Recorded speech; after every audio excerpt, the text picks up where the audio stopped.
Now it's time for me to take aim at the anti-Karmelo side. This is JumpSuitPablo. He has a golden voice and a quiet demeanor. As such, he doesn't play to the hysterics like most pro-Karmelo race baiters do. And he does substantiate his claims, for the most part. I enjoy listening to him, but he has 430,000 subscribers, which is 150 times more than I have. So out of jealousy, I'm going to rip him a new asshole here. Hello out there. I am trying to get through. With his powerful brainwaves cradled in the warmth of reasoning, it's time for Johnny Walker Dread to straighten you out on a thing or two. Emanating all the way from exciting Las Vegas, Oklahoma, it's the Johnny Walker Dread Show. First, let's talk about Karmelo Anthony and who is his male influence? Who does he learn about life from? Who does he learn how to be a man from? Who does he look up to? Well, the answer to that is his father. Well, I'm not sure that's a safe assumption. He may hate his dad for all we know. Never assume anything about family dynamics. Andrew Anthony, or Drew Anthony for short. And so it may come as a surprise to you, or maybe not, actually. Drew Anthony has his own colorful criminal history. Even if true, and JumpSuitPablo will substantiate his claim, the prosecution can't use it for anything. And it will have no effect on Karmelo's bail. Nor should it. Karmelo is not responsible for the actions of his father. And so let's get into that real quick, because when I show you some of these charges and we think about what we know and have heard about Karmelo Anthony, some of them confirmed, some of them rumors spread around from the fellow students and classmates of Karmelo. And I mean, that's how things go. And honestly, I believe them. And I'm sure, who else would know about the real character of Karmelo once he's around other people his age and who he really acts like he is and who he wants to be and pretends to be and just all the things that really just show his true colors. Who else would know besides his fellow classmates? Oh, they would know. But whether they would tell the truth is a completely different issue. I trust no high school student with the truth. And no, I have no faith in gossip and rumors. You can either support your claims or you can't. And hey, if the Karmelo Anthony army is okay spreading rumors, which are clearly false, about the Metcalf family, such as Austin being on extremely hard substances and that being the reason that he passed, and maybe even, there was jealousy because of the size of, Drew claims that there was jealousy from the Metcalf boys about the size of his own son's Johnson at a pool party, if you can believe that. No, I can't believe it. That was a rumor propagated by Charleston White, who has the IQ of a nosebleed. A bunch of other smooth-brained individuals got on a podcast and actually discussed it as if it was a fact. And yes, I did a video on it. But two wrongs don't make a right. Yes, the pro-Karmelo side has been utterly irresponsible in its propaganda. But that doesn't mean we should start doing that too. But I tell you what you won't have a hard time believing. Drew Anthony has been arrested and locked up for, in the past, number one, simple battery. This was in 2016. So he punched a dude.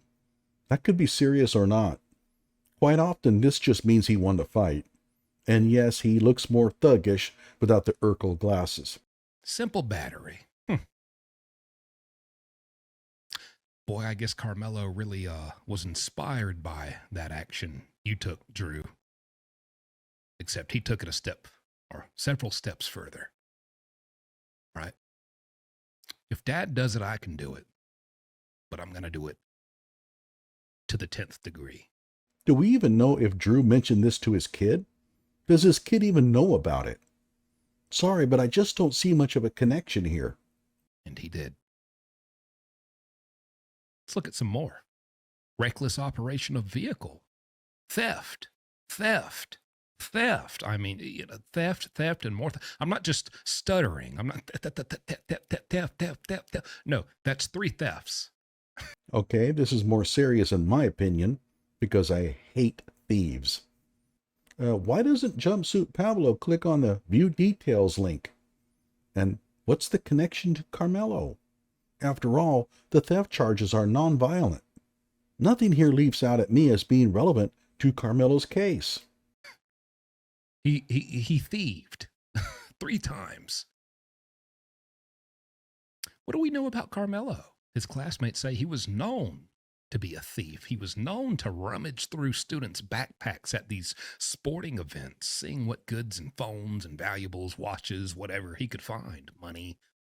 He was a known thief, which is part of the bigger reason that the Metcalf boys tried to stand up for their fellow teammates and protect everyone who was supposed to be under that tent and tell Karmelo, hey, you got to leave. Not only because he had priorly been suspended from school for bringing a knife there, but also because he had a reputation as a thief and rummaging through people's things. And Maybe he's a thief. Don't know. Is there any evidence beyond gossip and rumor? I don't believe Hunter mentioned anything about Karmelo stealing anything.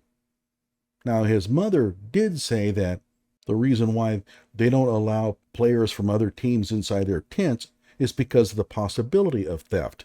Okay, I get that, but she never claimed that Karmelo was there stealing, and neither did Hunter. I don't believe he ever mentioned even being suspicious of potential theft, but it could be true. Maybe we'll find out during the trial.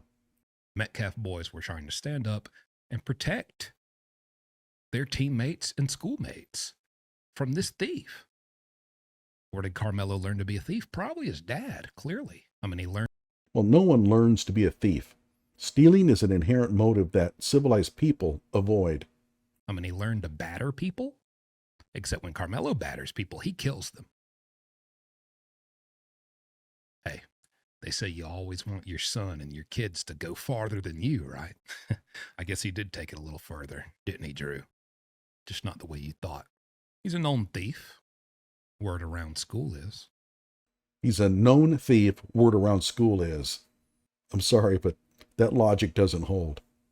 Learned that from you. Triple theft charges. Let me just point this out. There is an arrest warrant. It is active. It is confirmed to be active. You may think it's not active anymore because right here it shows that this warrant was issued for Anthony Andrew in December of 2018. That means it's been nearly, what is that, 4.5, 5 years? No, 6.5, 7 years. 7 years. And it's still active, we've confirmed. First of all, whether or not Karmelo's father has an arrest warrant out on him is of no consequence to Karmelo. If Louisiana has a problem with Drew Anthony, then it can do whatever it wants to do to settle the matter of justice. No one in Texas should care. It's not Texas's problem. He's still running from justice. And the sad thing is, this isn't even a serious case that he has a warrant issued over. That's why no one, marshals, U.S. marshals, they haven't come, they haven't picked him up. They have not tried to work with local to Drew law enforcement to really get a joint effort to apprehend Drew. It's because it's for petty traffic tickets. So you got a, seat belt, speeding at the maximum limit, 70 and a 45. Where were you going 70 and a 45 at? Were you just rushing, barreling down the road to get to the pocket knife store? So he got some tickets and never bothered to pay them. That's irresponsible, but oh well. 70 and a 45? Yeah, that's pretty hard to justify. But are we really making this about traffic code violations? Look, Kyle Rittenhouse's father had some serious problems with the law. Did it matter? No. The events of that night in Kenosha speak for themselves. Thanks to a judge who refused to allow politics to run his courtroom, Kyle was tried on the evidence that mattered. Kyle's family was irrelevant. So why is Karmelo's family life any more relevant than Kyle's? So that you could equip your son?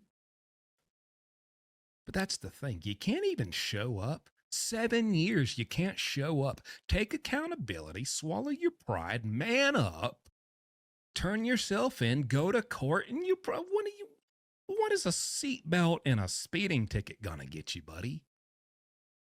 Man up, take some accountability. But then again, I guess we learned where Karmelo has learned what to do in these situations, which is not man up, not take accountability. Self-defense, self-defense. He was on drugs. He was jealous of the size of my Johnson. He was old. They were bullies. They had me surrounded. I had to. It was a Swiss Army knife. It was a cleat sharpener. Anything but take accountability. Learned it from your daddy, didn't you? Just to be clear, I don't think Karmelo ever offered that excuse for the stabbing, although some are making the case that Karmelo is using his father to traffic those excuses to the gullible pro-Karmelo crowd. The problem is that you cannot trust a word the pro-Karmelo side says. Although I think JumpSuitPablo here is jumping to conclusions, I don't sense he is making stuff up, nor is he lying. But the pro-Karmelo side will say absolutely anything to defend their little bro. It's all clear to see. And so we can only really assume, since he's learned so many things, because if you think back to the TikTok live, Drew Anthony, probably drunk, probably had a few too many Steel Reserves or Bud Ices or just Old English 40 ounces, couldn't help himself, joined a live on TikTok and couldn't help but yapping and running his mouth, which I guarantee you this will probably be used in court in the trial if we ever make it there. Unless Drew said something that pertains to the stabbing, it won't make it into the courtroom.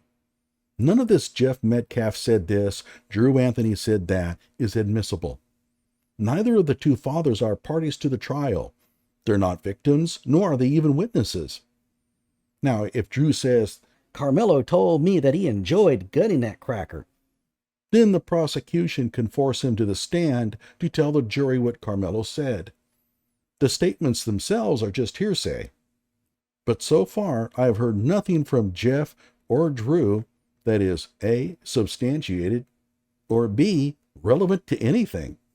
If anyone ever shows up for it, we'll get to that in a second.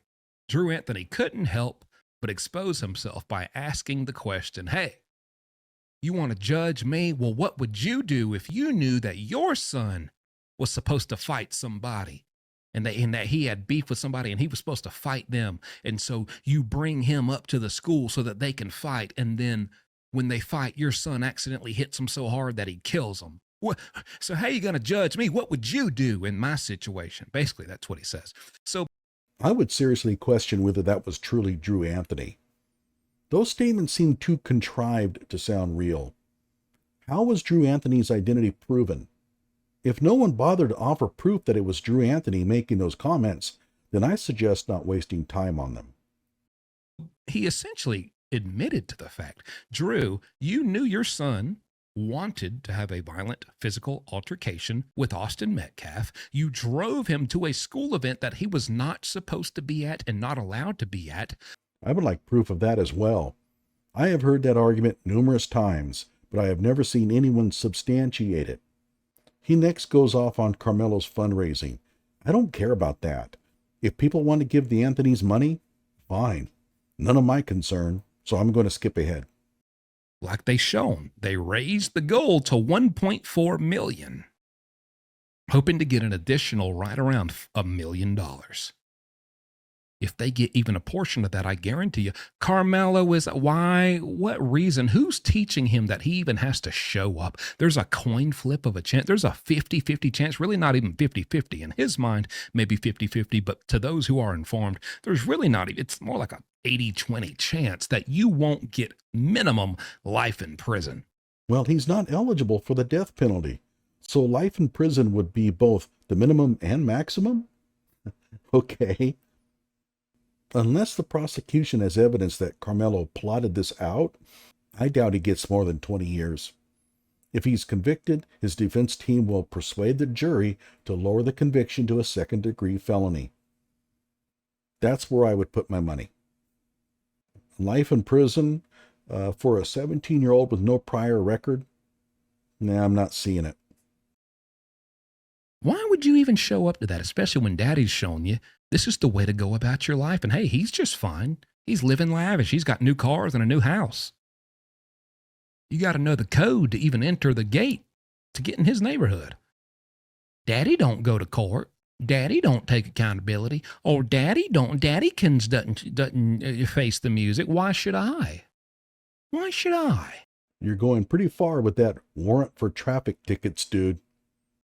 I want to be just like my daddy. I steal, I batter people, I murder people, and I don't show up to court.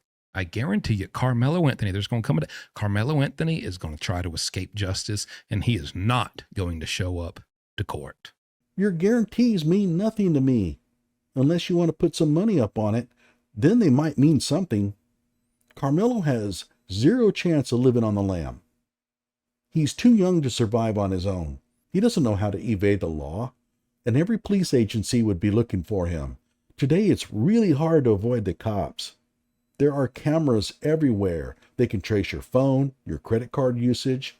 Your face will appear on every computer screen across the country within minutes.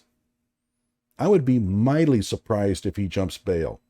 His lawyer has no doubt reinforced the importance of appearing when required. Let me know what you think, and let me know if you agree or disagree, but I'm just going by the patterns I see here. These are the patterns that are being shown to us.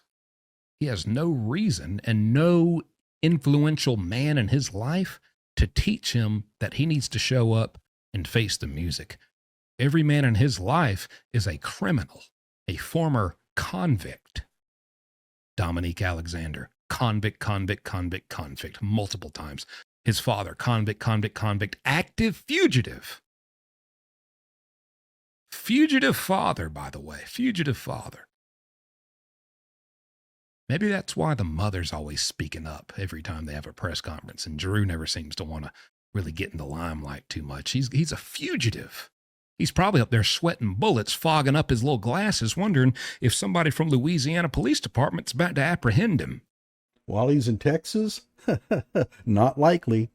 I think Texas might have something to say about that. He kind of rants on about the same issues, so I'll call it a day. But before I do, I want to say one last thing. We have a trial coming up. The prosecution will present its evidence, and the defense will respond with its evidence. And the evidence should point toward what happened that day.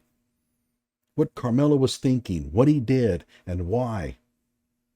Who cares about this other junk? Why is Karmelo asking for money?